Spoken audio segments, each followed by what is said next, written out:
Good. Hey Push Nation, we're here with Tammy and Nicole. The reason for this video is because it's Ironman week. Ironman is this coming Sunday, and both these two are going to partake in the Ironman. Nicole, it's your first time, right? Yeah. And Tammy did last year. Yeah. We're just going to ask them some questions on how they got started and what keeps them motivated to do such a long and grueling event such as the Ironman. If we don't know, I mean, if anybody didn't know about it, it's a 2.4 mile swim, right? 112 mile bike, and then some marathon after that. So it pretty much takes up all your day on Sunday, and you got to train. I mean, not all your day, basically all your year, you got to train for it, right? Yeah. So Tammy and Nicole, what got you started training and thinking about doing an Ironman? So for me, I started, I had some medical issues a few years ago, and that's how I came to Push. Actually, I started working out here with a trainer and just getting healthier and feeling better about myself. I wanted to set some goals, some long-term goals. So I did a marathon and was working on running and those kinds of things, and just really wanted to set a goal that was going to be bigger than myself. Something that I had to work for, and took me out of my comfort zone. I didn't know how to swim, didn't own a bike at the time, and so Ironman just seemed like the perfect thing. I can't get any loftier than that. I had a somewhat similar experience. I actually fractured my leg skiing probably about 6 years ago and ended up with a blood clot ankle to groin in my left leg, so I was actually lucky to still have a leg. And after that all happened, I started running again. Running, during that process I met some friends along the way who encouraged me to start doing duathlons, which turned into triathlons, which turned into Ironman this year. So so what keeps you motivated? That got you started, what keeps you motivated? For me, it's just that continual quest to just be a better version of myself, whether that's through being healthy or being strong-minded or strong-willed, setting an example for my daughter. She's 9. She's just starting to do triathlon now too, and I know that she would not have gotten into that if it wouldn't have been for all the countless races she has to go to watch mom finish my goals. So. And I think for me it's just the next challenge, right? Once you kind of do one thing, you started with the half marathon, you go to a marathon, it's just kind of always just seeking the next adventure to try to do something new. Last year for me it was doing the Rim to Rim in the Grand Canyon, which was an amazing adventure, and this year it kind of turned into Ironman. So I just have a feeling that every year I'm going to just try to seek something new or different just to keep challenging myself. Right.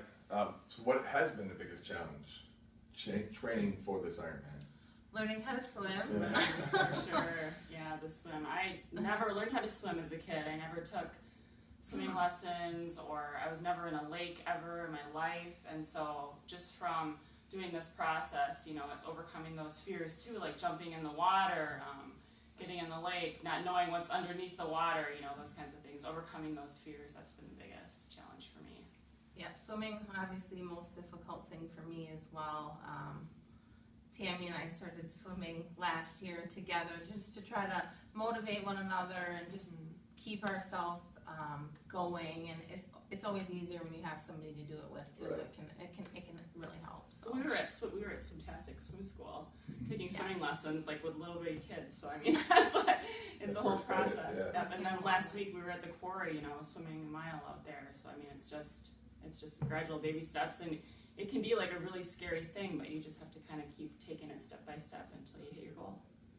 So, is it fair to say that your swim is your least favorite event? Mine, yes. Yeah, 100%. Yes. And what's your favorite event? I'm the most comfortable running just because I've always run. I've always been a runner. I'm not a super fast runner by any means, but I just like running. It feels very natural for me. I think I'm more in my element when I'm running. Same for me. Once I get in my shoes, there's no way I'm not gonna hit that finish line unless something tragic happens. So get me on my own 2 feet, and I'll feel more comfortable. So what have you learned throughout the process of training for Ironman? I mean, you put in a lot of time.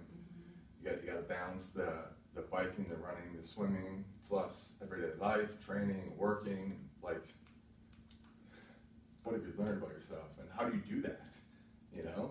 I think you really learn what your limits are, you know, what you can and what you can't do, and through the process you learn that there really are no limits. I mean, you can set a goal and you can put your mind to it, and you can finish whatever you start. You just got to keep moving at it, keep working on that training plan, and keep moving forward. Ironman is tough. It tears you up. It totally does. And there's days where you feel like you do not want to do this anymore. You don't want to get on that bike anymore, or take one more step further, have time away from your family, you know, all those things. But it's just getting through all that, and it's just so worth it in the end. And definitely being organized. I mean, you're packing 2-3 bags a day because you swim in the morning, and then you have to get ready for work, and then sometimes on my lunch hour I'll have to go for a run, and it's just this constant, always kind of going to try to get it in, but you know that, you know, if you can just try to stick to the plan, at least 80%, you know, you'll be ready come race day, and it'll be worth it. But you're right, you have bags upon bags in your house, and lawn work gets put aside, and, you know, we didn't get as much landscaping done this year. We didn't get to do all the trips that we usually do as a family, and they always joke that it's, you know, your husband is like a widow, Ironman widow, and your kids are Ironman orphans, but it's just, it takes an army of people all working together to make that one goal happen. Yeah. What do you guys have a race goal for this year? Like when you want to finish? Do you set those out, or is it just to finish this year and move on to the next, or? Definitely just to make it to the finish line this year. I mean, I obviously have a time goal in mind, but if whatever happens on race day, that doesn't happen, I mean, no big deal. I just want to make sure that I'm getting to the finish line. Yeah, it's to finish. I mean, I'd like to finish between like 15 and 17 hours. I mean, that's my goal. But it's mostly just to finish, to be done, yeah. It's crazy to me, 15 to 17 hours you'll be doing some sort of physical activity. Yeah. I mean, I saw my wife do it years back. She's done it 5 times. And see her get in the water at 7:30, 8 o'clock in the morning. 6:40, yeah. Yeah, and not really cross the finish line until it's dark outside. It's Like, it's a full day. ouch. Yeah.